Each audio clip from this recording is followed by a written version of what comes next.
Okay, fantastic. So I'll just share now in the chat the agenda to the call. I already emailed it to you, but in case you want to have a look, I propose that we just start with a quick round of introduction.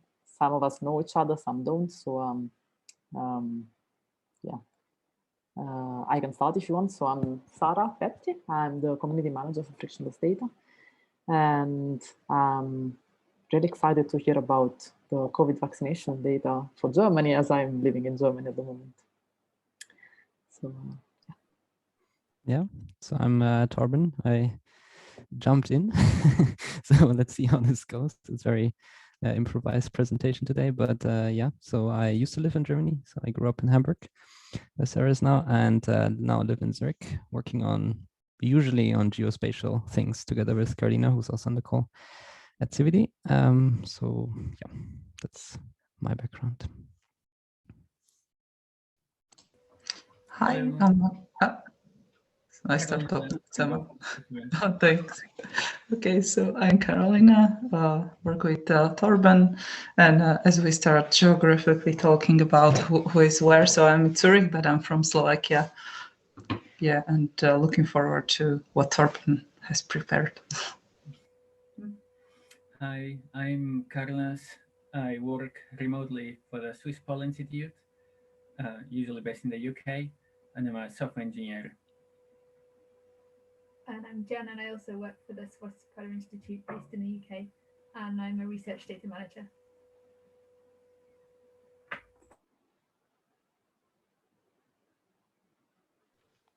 Hi, everyone. I'm Logan Byers. I work for the World Resources Institute. We're a nonprofit. I'm based out of Washington, D.C., and I work in WRI's Data Lab, which is a small group dedicated to kind of improving our own institutional practices around open data research and some of our impact outlets like websites and things like that.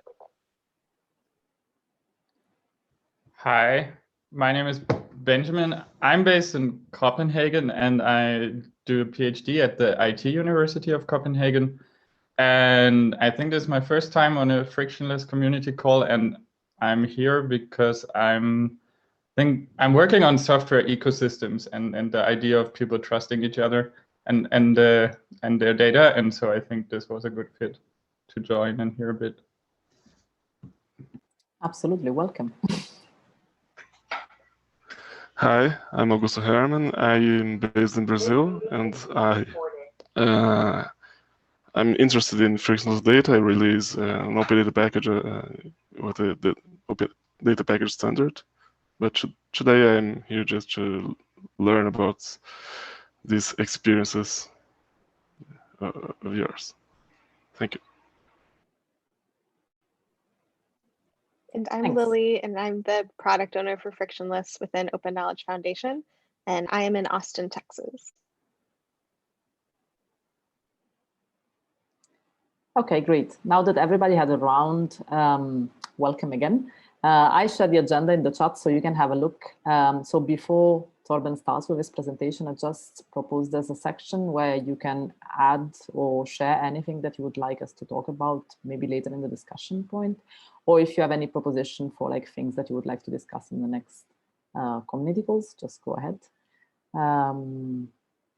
Yeah, that being said, Torben, the floor is yours. Okay, so I will try to share the screen. This is not allowed. You might need to change the host status or enable that.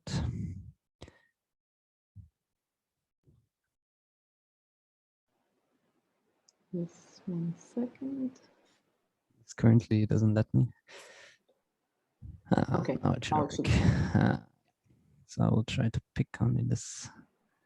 Can you see a browser window? Perfect. So yeah, I will try to not run too long. Just give a few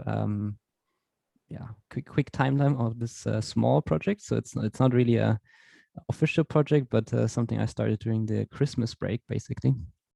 And we already had a quick introduction, so this will be the agenda. I will try to give very brief, very rough timeline of what happened and kind of the things that why I did that and the context for the project, and then of course what it is. And as it turned out, some people started using it, so that's why I will give kind of 2 or 3 examples of applications that are already kind of using this version of the data, which is a reformatting of something the government publishes, but you will see that later.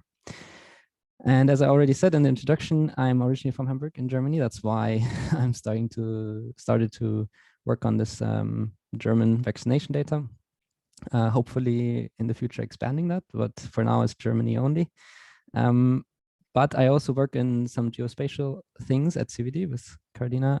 So I'm usually interested in this mixture of kind of temporal things and space. So this, yeah, I think tickled my interest enough to start working on it in the Christmas break. And what happened is basically in 2020, there were a lot of these hackathons and initiatives and things happening around COVID, which for me was a bit tricky to join because there was many other things going on. So I couldn't really participate in a lot of these. This is just one of these examples by the canton of Zurich, but many other hackathons, as you all know, and probably some of you participated or heard of. I mean, there was EU things, there was in every country, I guess, there was many initiatives around this. The reason I'm picking this out is because in Switzerland specifically, what inspired me at least, was that there were some subnational entities like cantons that started collecting data bottom up. So since the federal government was not providing all the data, there was basically a bit of a movement that started collecting these cantonal published COVID numbers and started aggregating them into combined kind of in a community effort on GitHub, trying to scrape all of these things and provide them in a structured form. And for me, that was very interesting thing happening. And yeah, but I as I said, I was not too into all of these initiatives, but I kind of watched them from afar. But then the Christmas break happened and everything, you know, was kind of the second big pause button, I guess. So after March, everyone went into lockdown, where I was trying to transition an architecture office into a home office. And then in the Christmas break, there was maybe a bit of time. And in Germany, at least, that was the start of the vaccination campaign. So basically after Christmas on Boxing Day on the 26th, the first person got vaccinated one day early before the official start, which was on the 27th, basically after the Christmas break. And I didn't really think too much of it. I mean, I was watching, as most people probably. But then I stumbled upon something on the day after, which is that the government was starting to publish the vaccination numbers in a quite detailed way. So they already had state level data with kind of extra indicators on age and reason for vaccination and quite detailed Excel table that they published on their website. I mean, this is a screenshot recently. They added a lot of things afterwards, but already the initial one was quite rich, I think, in terms of what they published, also compared to other countries. But then I checked that and I was like, okay, interesting. But then on the next day, what happened is that they published again. And they published again, but they always replaced the Excel table. So they never kept track of the old ones, and they completely replaced this Excel table with the current day data. And so I was a bit wondering, okay, this is very interesting. And as you can see, these are kind of the things they publish, at least in the beginning. There was many other things added afterwards. But in the beginning, it was mostly the overall vaccinations and kind of split up by, are you getting vaccinated by age or by, you know, your profession or your medical indication, or because you're like a resident in a senior residency, etc. But it was replaced. So I was thinking, for me, it would be quite interesting to build a time series or something like that, which could be quite interesting. So why not start logging this basically and just get it every day, reformat it a bit so it's a bit more structured, because as you can see, this is kind of a normal government issued Excel table. So it's not really machine readable, I mean, semi. And so I did that. So I started setting up kind of this vaccination scraper. And I checked the table every once in a while if things change and so on. And as you can see, already here in January, they started adding other columns and so on and so on. But other people were starting to get interested, because this is a tweet I got early or end of January, where someone was asking, this is actually a bit more structured than what we can get, and it's also time series, which is what we needed. Can we start using this? Because, and I will come back to this later in one of the applications. So that happened in between. So I was kind of motivated, but what kept happening is these failures, because they kept changing the structure and adding things. So in the end, I did have a bit of a side job going on with keeping up with their new structure and changes. As you can see by now, it has many more columns and these like 3-level headers and, like other tables in the background and so on and so on. So it got quite a bit more complex over time. So the publishing entity, the RKI in Germany, kind of, I guess, adhere to a semi-agile approach to publishing this data, which is on the one hand very positive and very interesting, but it doesn't make it super easy, obviously. But maybe to combine a bit of metadata around this. So I counted a bit, and there were roughly 22 changes I had to make to the actual pipeline processing this. And it's now running for over 12 weeks since the vaccination campaign started. And there were about 9 to 10 major changes to the structure of this Excel table that I had to account for. And I will go into a bit the other parts of this project, which is an API for delivering this for, I don't know, other applications. And I worked on a widget which had like roughly 4 versions of it. So what is this thing that I started there? So in at the core, it's basically a scraper. So at the core, it's just trying to get this Excel table and parsing it, normalizing it, etc. And the reason I'm on this call is because I always thought of the data package pipelines, which is obviously kind of deprecated now, but at the point it was not so much, because the Frictionless framework in Python was still kind of in beta during last year. So I thought, okay, this could be something I run. So I combined the pipeline specification YAML that tries to parse all the stuff with a GitHub action to just run 3 times an hour. So I don't have to really take care of it, and then recommit the code to, or the data to the repository. And the main reason for doing this, as I said before, is to get a historized view of all these publications, which is what I did with one table just showing the daily numbers, and one table having all of them with a timestamp, so you can make a time series out of it. However, as you saw, they changed the structure over the time quite a lot. So I very early did normalization, so kind of a key value structure. So not have like this horizontal view, but more like a vertical one for the tables, so that they could add extra keys in the future, which they did. So that was a good choice in the beginning. And I wanted to have it kind of versioned, so that all the changes, both to the code and to the data, are, you can, on top, you can kind of go back in time and see when things changed, which is actually quite nice by now to browse through a bit sometimes. Then what helped a lot in this whole process, which is one of the core tenets of Frictionless, is that it always did the whole data validation just out of the box.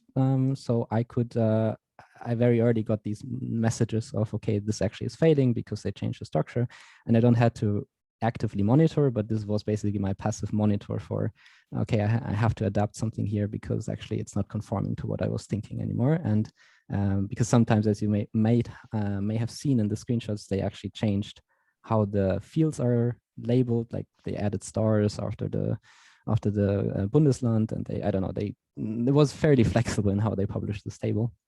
So having this validation actually helped quite a lot to just see what is breaking and what I need to change. And the thing I added in here, which is something Oleg actually started a while back for us, is just have a very thin API wrapper around it that makes it possible to read the data package, and more so its resources rather. So each of its resources as a JSON file, so that it can be used in all kinds of smaller applications. And of course, at the core, you can, in the repository, if you open that, you will find a data package where you can see all the resources in it, which at the moment are 5, which I maybe can show here quickly. So currently I do have a file on the population because I was doing some kind of calculations on the quota, so or the ratio rather, of how many people are vaccinated. This is the one I was describing, so that's only the current day, like the last published one.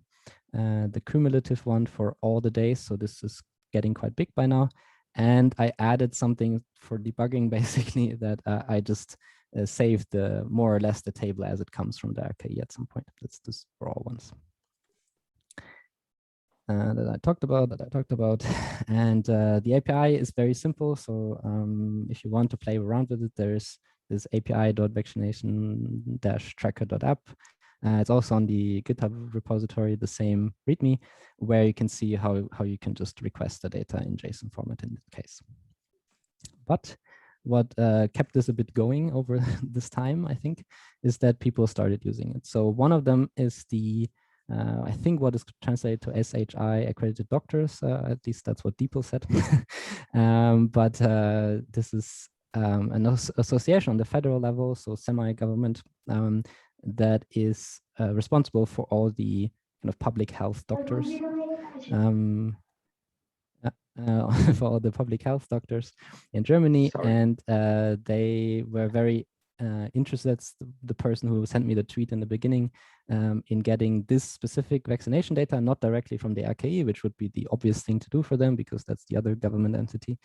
But the way I prepared it was more structured and for them easier to read because they were using kind of more webby tools, right, in there, because what they have is not just this report you see here, this PDF that they publish every week, but they actually were working on this dashboard where they show kind of early indicators and kind of big flashy things, but also kind of these graphs for, you know, historized things like the vaccinations and other things. So it's not just the vaccination data, but for them, this fitted in quite well. So they started using this instead of the official source, which is quite interesting. And I myself and a colleague actually started working on some graphs. So we were interested in this time series, as I said in the beginning. And this is kind of broken at the moment because they changed the keys a bit. But that's something I will want to work on a bit in the future to make these graphs more interesting, to actually show some of the data that is in here, because I think with all the keys they provide, you can actually look at quite detailed stats for indications, for so the reasons for vaccination, as well as the spatial kind of distribution throughout the country, et cetera, over time. So that's what I try to preserve with this whole project. And the one thing that I did very early is to work on this small widget. So in iOS, there's an app called Scriptable, where you can write JavaScript basically to make your own small widget. So I just did a small demo at some point, and then someone got very interested and we worked on it a bit. So at the moment it looks something like this. So I will also have to do another iteration here, but it just pulls some of the data from the JSON API and displays it, in this case, just the count from yesterday. So you can kind of see how many people got vaccinated the other day, and also what is the overall ratio in the country. And that's already it. So I was quite fast. But I hope with some of it you got a bit of an impression what this does. It's a bit spread out. So if you want to, you can follow this link here and you will find the slides. So if you want to follow some of the links, feel free to do so. And yeah, if you have any questions, I'm happy to answer. I have one question. Mm-hmm. So they publish Excel files. Exactly, yeah. And I'm just curious, which tools do you use Frictionless to go from Excel to CSV? No, I'm loading it directly. So if you go into the pipeline, which I can here, so the pipeline, which is using data flows, right, as a kind of wraparound data flows, it's directly parsing the Excel file, So this is just the URL to the Excel file that they have, which fortunately didn't change. So I didn't have to build like a, a thing that always checks the URL, which is also a common thing, at least in Switzerland for some of the COVID related things. But at least they have a static URL where they publish this every day. And I could, one thing I built in is I used actually one of the HTTP headers, which is indicating the publication date, which they use properly, fortunately, on their servers. So I can check against the publication date on in the HTTP header, which is quite nice. So at least they adhere to most of the common standards. But yeah, I'm loading directly the Excel file, and then I do some, filtering and reformatting and so on. Probably if someone looks at this whole pipeline file, it's a bit long because I'm actually doing quite a bit in here. I'm most likely not reusing some of these things properly. So there will be some odd things in here. But it was also, yeah, just playing around with it. So, I mean, it's not a, production ready thing or anything like that. So there might be some oddities in here that you might find in the pipeline. Okay, I'll have a look. I'm interested to see an example like this. Can you copy paste the URL? I know that. Yeah, of course. Yeah, I can put that in the chat. So the whole repo is here. And yeah, so it has, so it's basically the, what is it, 3 things, I guess, or 2 things. So it's the data package that you see, it's the pipeline to produce that data package, plus the data in the data folder. And there's also the API in here, which automatically gets deployed to Vercel through GitHub, basically. So one goal was to not run anything here, right? So one goal for me was to not have any servers running or anything like that, which is quite helpful to not take care of those things. Thanks very much. Yep, welcome. Any other questions? I have a question. First of all, good afternoon to everybody, and thank you very much for your invitation and also for your presentation. I arrived a bit late, so my question was regarding that serverless approach that you just mentioned. Can you detail a bit? Yes. Maybe I missed that part of the presentation. No, I haven't really detailed that. So, I mean, I'm not a trained IT person. Maybe I should add that in the beginning. I'm more somewhere, I mean, I'm doing that as part of my job, but it's more like I kind of learned it by doing rather than being trained in it. But I was always kind of curious about this whole serverless movement that is now going on for quite some time, which in the end is obviously also servers, but as something that is meant to be kind of low maintenance, at least for the person using it. For this specific project, it looked very interesting to me to try it out. And one of the hosters that we have been working with in the past is Vercel, which used to be Zeit. And they have a very good integration with GitHub, so you can directly deploy kind of static things from GitHub, as well as a lot of the JavaScript frameworks, so Vue or Next.js or any of those that kind of have a build process. You can use Vercel to directly build and deploy it to their servers. And in addition, they have a backend component, so you can use something like Flask or any other Python framework, Node framework, etc., to have like these small functions, so serverless functions in the background that can do one task or Lambda function. It's kind of equivalent to a Lambda function on AWS or something like that.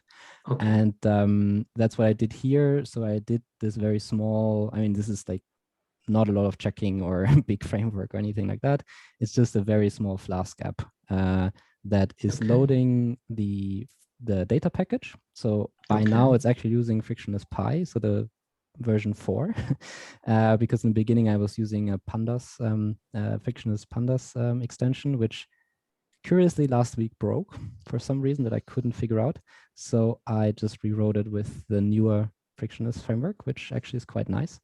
And it doesn't do much. It just tries to paginate load the CSV, paginate it, and spit it out as JSON, basically. That's what it's doing. So it has just a JSON serializer in it to give that back if you request, and a bit of queries.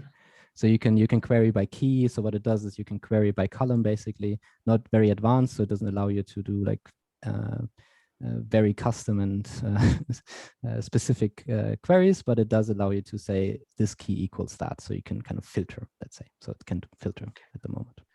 It's not very. And you have both the backend and the front end in a serverless environment being so deployed through exactly. Yeah. Oh. Yeah. And you don't have specific IT training, but I find this amazing. Yeah, this is amazing. Yes, it made it very easy, I have to say. I mean, the only thing I couldn't fix is when the pandas thing broke, and I really couldn't figure out why. I mean, I was looking through the logs and trying different things, but I don't know. Sometimes things happen, you know. Yes, I think this is great work. Congratulations, and thank you very much for the presentation also. Yep, welcome. Yeah, I maybe just also want to kind of praise you and say that this is really great to see. It's so nice to see people trying to make government data useful and more usable. I think that's a constant problem that certainly seems to be part of the OKF's kind of mandate and interests. But I think lots of people have encountered that kind of problem.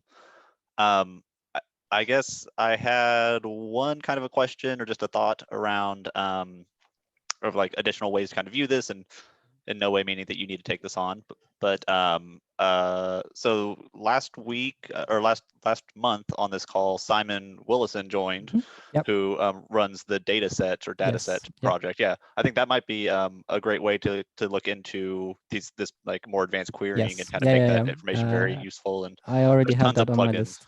Yeah, great. I think it's a really impressive project. I think really lines up well with these kind of data collection initiatives. Yeah, exactly. No, I mean, I followed that now also for quite a bit, and it's for sure on my list to maybe try a quick deployment with DataSet, because for sure this is, I mean, the overall topic of these micro data APIs, right? So this kind of custom mini silos that you can just host somewhere, which this is going into, it's the perfect fit for something like that. Yeah, absolutely. I also just might want to ask other people on the call who maybe not have tried to take on similar tasks, but if they have examples of kind of cases where they know that governments are publishing data or somebody's publishing data regularly, but it's not really usable or to the way that you would like, if people have kind of thoughts about the needs that they've seen in their fields, if possible, and just in general ways that we can, as a general like open data community, can try to work to kind of fix some of those errors in their processes, or not just errors in the processes, but kind of enhance it and make it better for everyone. I think that would be a great point of conversation.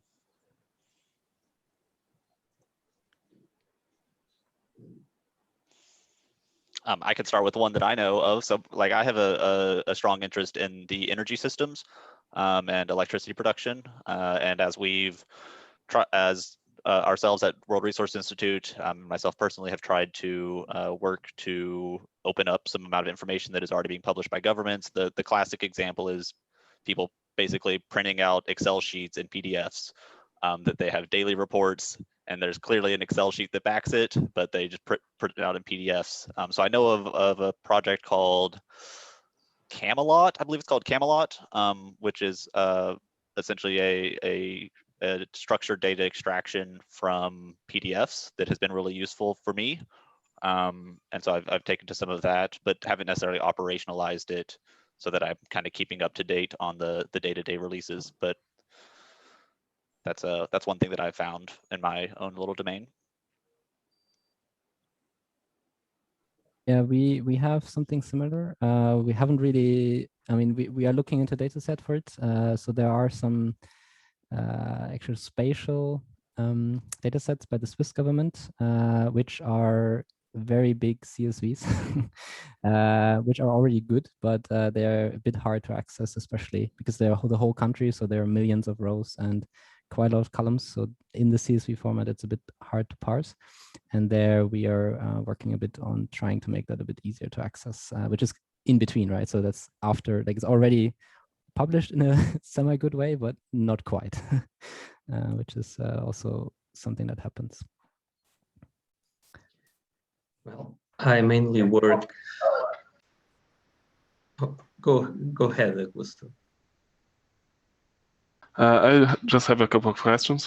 First of all, thank you, Thorben, for the presentation. And I think this project is ausgezeichnet. Vielen Dank für den Vortrag. Thank you very much for the presentation. My two questions are, first, are you using, I see that you have defined the table schema for every type of field. Are you using validation part of Frictionless to validate fields? And the other thing is, do you plan to use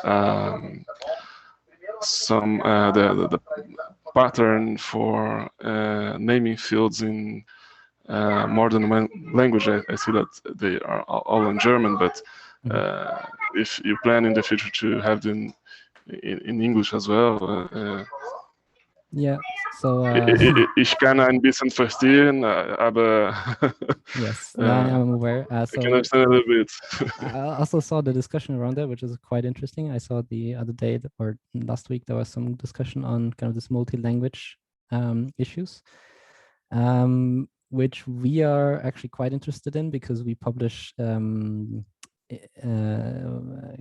data packages for Switzerland, which sometimes is multilingual. So there are some regions in Switzerland that actually are bilingual by nature, not just because the country has more languages, but also some cities are French and German, for instance, by definition. So we are quite interested in this multilingual things and data packages. And I don't really have a good solution for my project right now. So I try to stick as close as possible to the original data source, to not modify it too much, to not run into too many issues by converting that. In general, the fields that I use should be in English, but yeah, some of the content will be taken from the original set, which is not converted into English. Regarding the other question about validation, so I don't have extensive kind of constraints and things like that, but there are some in there that do some basic checks at least, but it could be more extensive. So I mean, I already worked with that in other contexts. In this case, I didn't add like an extensive catalog of constraints for all the fields yet, but already the basic ones helped quite a lot in figuring out what changed when they updated the table, etc. Inserted weird characters somewhere, etc. So it's already helpful enough in my case. Okay, thanks. João? Yes, please. Thank you.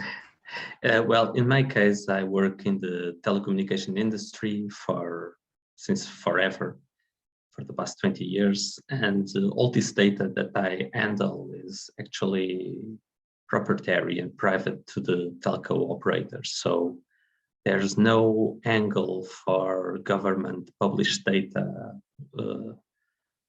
I would imagine that sometimes the data that I handle or the systems that I've designed handle will end up somehow in a government published form by being aggregated together with other operators' data, but there's no specific use case for publishing open data when working in the telco industry in the engineering part.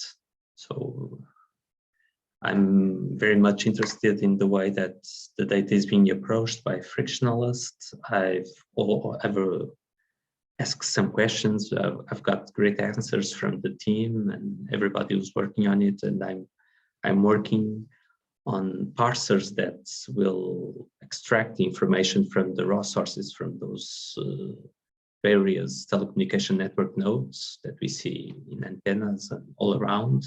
And they will end up creating the CSVs that I can later reuse and pipe the data to the Frictionless framework and reuse all that technology. So that's basically the angle that I'm working on. So this is it. Thanks.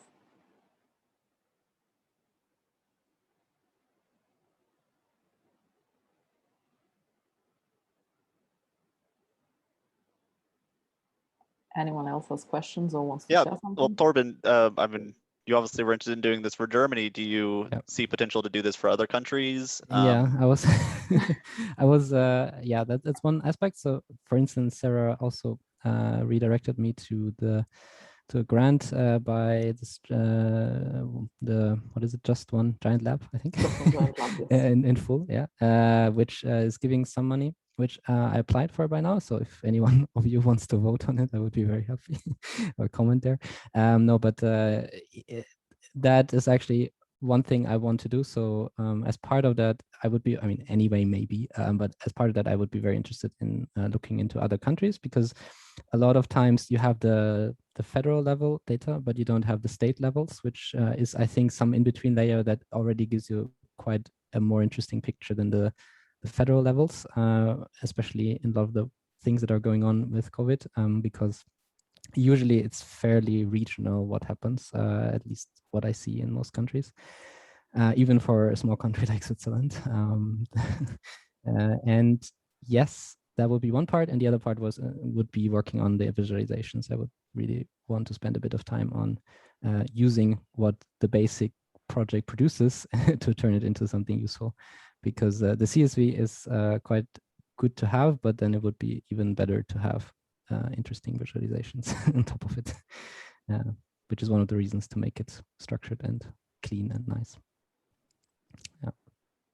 But there I would be very interested in adding maybe other countries. And I checked Switzerland, and it's, yeah, I will have to see if that's possible, but it's not at the level where I would like it to be in Switzerland, actually. And I was talking to some of the people that worked on the project I described in the beginning, where they bottom-up basically created a data set by one of the cantons that was then used by the media outlets, because it was the better data set than what the federal government provided. So one of the cantons basically circumvented the federal government by publishing a better data set, but that was produced bottom up by the community on GitHub, which was quite an inspiring process to see. But they were not keen enough to venture into the vaccination story as well. So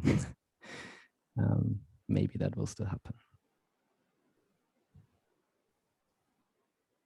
Maybe I can even post that link quickly to that project.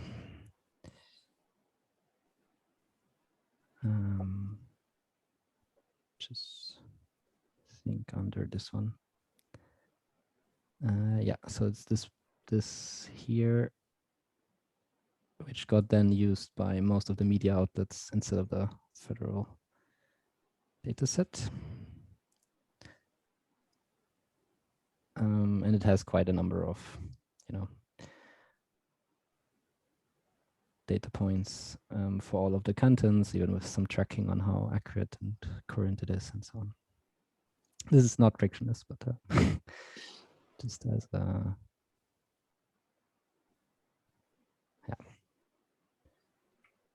A quick question: did you encounter any regional governments that only release data as PDFs? Because in a similar project we have in Brazil, we have that problem. Some states only release data in PDFs, who have to try to scrape PDF, and we have it.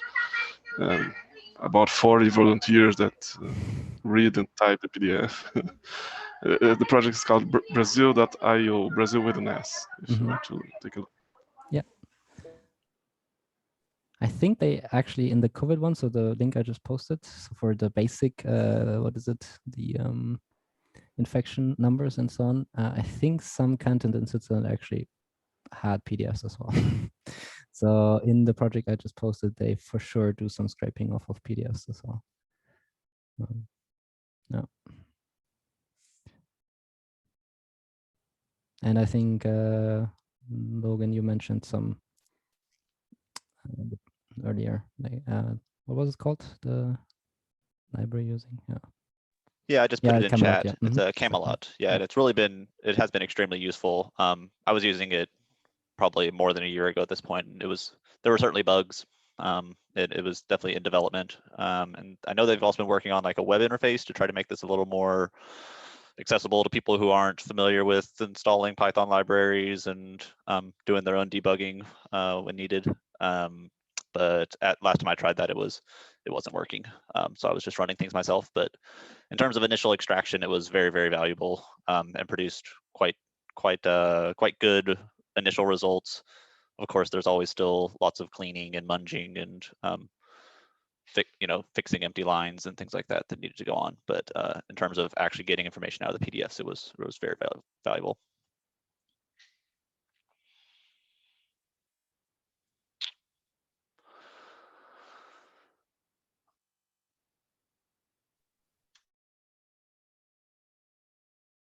Oh, sorry, I think you're muted. Sorry, I was just saying thanks for sharing.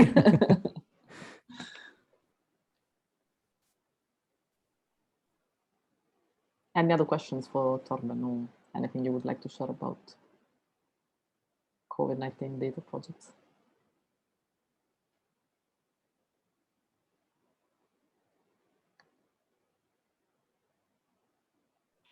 No, other than I would also like to echo the irony in having one government agency go through an intermediary to use the information from another government agency. I think that highlights the actual value that kind of citizen volunteers bring to improving the government operations or just providing value quite broadly. So just want to say, I guess, thanks on that one.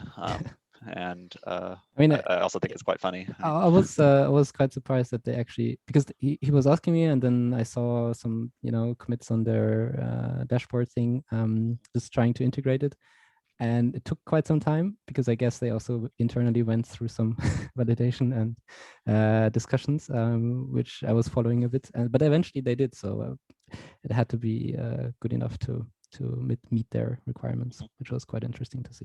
Yep. Benjamin had mentioned in his introduction that they were interested in the kind of trust structure of open source projects and data projects. I don't know if you're still available, but it would be somewhat interesting to hear your take on that, or see how that aligns with some of your experiences. Not to put you on the spot, sorry. Yeah, no worries. I think I'm right now still very clueless on the topic. So I think for me the idea is, and I come more from a research perspective, and so this ecosystem I'm looking at is also more where you have different actors generating data, doing experiments or modeling, and so it's exactly this. How do you, the same question, I guess, how do you make the method transparent of how people came to their numbers, I would say, and in a scalable framework. So I have no more than other questions to add, I think, to yours, but yeah, it's interesting. I don't know if they will ever give you feedback on what made them decide that your data is trustworthy. I haven't asked so far, so maybe I should just ask them. I think it's a reminder that like functionality and usability is really, really important to people, not only in these kind of crisis times, but in terms of how they, their expectations are that they can get a good, reliable stream of information in a well-structured format, and they don't want to be rebuilding their own infrastructure. You took that responsibility off of them in terms of like parsing the information and fixing when there were changes to the schema or structure of the Excel file. So yeah, I think it's also connections in a way, right? So with the data package spec, there's obviously the author and maintainer things, right? So that you attach certain people to things. Could also be a team, but someone to reach. I think that's also kind of important because I did have some interactions in between on Twitter or some other channels, right, that were specific to what they were using, etc. So to contact someone is, I think, also quite important in that context. But yeah. Thorben, you mentioned that you started by using pandas and then you switched to frictionless transformation. Did you? No, it was, sorry, I just used, sorry, maybe misunderstanding. So I always used, so it was always a data package and always the pipeline was always the frictionless tools. But for the API, there is a plugin that someone wrote to load a data package as a pandas frame. So that's the only part where I did use pandas to then output the JSON and kind of slice the table before doing so. Yeah. I see. Thanks.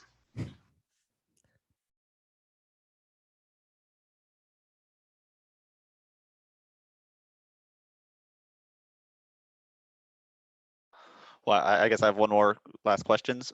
So have you been in contact at all with the original source, the original data publisher? Yeah, No. they haven't necessarily reached out to you. I'm sure they have other things No, I going mean on.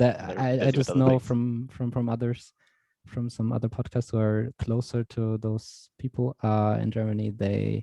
I think the RKI specifically is fairly understaffed in this data area. So, which you can see on the publication side, as you saw with the structure and the kind of definition things, but also in other areas. I mean, they do quite a good job, I have to say. So for the capabilities they have, because it's mostly a medical kind of public health organization, right? It's not really a technical data organization, and they had to step into this role in the pandemic specifically, and for that they're doing quite a good job. They finally eradicated fax in the German data transmission system in this area, so good job.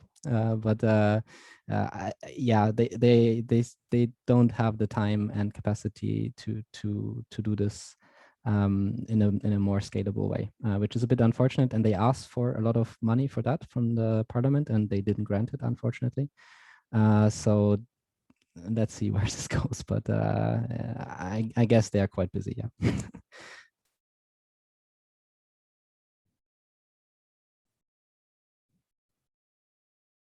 And I think the same is actually true for a lot of the public health organizations in most countries, that during the pandemic, they really had to make that step. And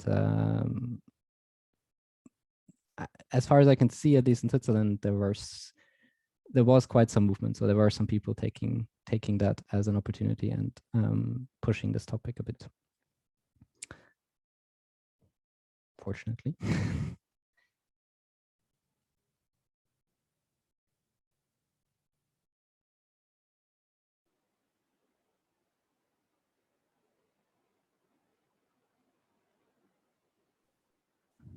Okay, if you don't have other questions or anything else to share, we're slowly coming to the end of the hour of this community call. So I just wanted to share a few things with you. First of all, thanks again, Torben, for this very, very interesting and very sort of like top-minute presentation. If you would like to continue to share like things on like COVID projects on using Frictionless, you can join, if you haven't yet, our Discord chat, where basically our community shares like about projects around Frictionless. And another thing that I wanted to share with you is, I just shared the link in the chat, is that our next community call is happening in 1 month, so on the 29th of April. And maybe some of you know that we have Frictionless fellows. So a bunch of them are going to give presentation around the tools that they developed with Frictionless data. And the other thing that I wanted to announce is that if ever you want to give a presentation in one of our upcoming community calls, you're really welcome to do so. And we have a form in the agenda that you can fill out. And also, if you have like proposal or for things that you would like to discuss in the next community call, just go ahead at the end of this document, and you can just make a point, and we'll discuss this in the next call. Yeah, thanks, Sarah, for hosting. Thank you. And was very, I mean, it was spontaneous, but and it was a lot of fun to do the presentation. So thanks for listening as well to all of you and the questions. Yeah. Thank you very much. So any other questions, sharing things that you want to do? I don't think I'll be able to do a presentation after this level by Torben. My work is way behind this. I think it's not yet up to maybe 2 months from now. 1 month, no.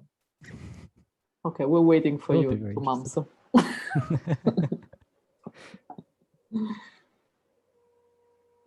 Okay, well, thank you very much, all of you. Thanks again, Torben. And I'll make sure to share like things with you on the Discord chat or keep an eye on our Twitter account. And I'll see you all, I hope, next month. Thank you. See you. Yeah, thanks, Bye. everyone. Bye, Thank everyone. you. Have a good afternoon. Bye. Bye. Bye. Tschüss. Bye.